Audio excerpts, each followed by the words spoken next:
मंगळवारचे सूर्यग्रहण भारतातून दिसणार नाही. माघ अमावस्येच्या दिवशी मंगळवार 17 फेब्रुवारी रोजी होणारे कंकणाकृती सूर्यग्रहण भारतातून दिसणार नसल्याचे पंचांगकर्ते खगोलभ्यासक डॉ. कृ. सोमण यांनी सांगितले. नमस्कार. मंगळवार 17 फेब्रुवारी रोजी माघ अमावस्येच्या दिवशी या वर्षातील पहिलं कंकणाकृती सूर्यग्रहण होणार आहे. परंतु हे कंकणाकृती सूर्यग्रहण भारतातून दिसणार नाहीये. त्यामुळे ग्रहणविषयक जे धार्मिक नियम पाळायचे असतात ते भारतातून पाळण्याची जरुरी नाही.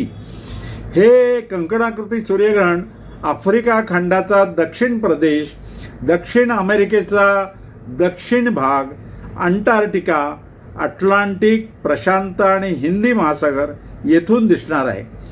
अर्थात सूर्यग्रहण जरी दिसणार नसलं तरी पुढच्याच महिन्यात मंगळवारी 3 मार्चला फाल्गुन पौर्णिमेच्या रात्री होणारं चंद्रग्रहण हे मात्र भारतातून दिसणार आहे आणि हे भारतातून ग्रस्तोदित स्थितीत दिसणार आहे.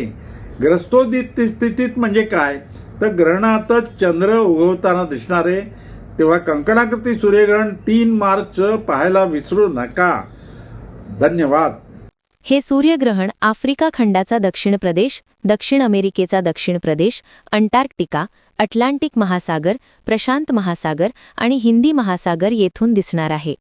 फाल्गुन पौर्णिमेच्या दिवशी मंगळवार 3 मार्च रोजी होणारे चंद्रग्रहण भारतातून ग्रस्तोदित स्थितीत दिसणार आहे. म्हणजे ग्रहणातच चंद्र उगवताना दिसणार असल्याचे डॉ. कृ. सोमण यांनी स्पष्ट केले. ब्युरो रिपोर्ट, जनादेश.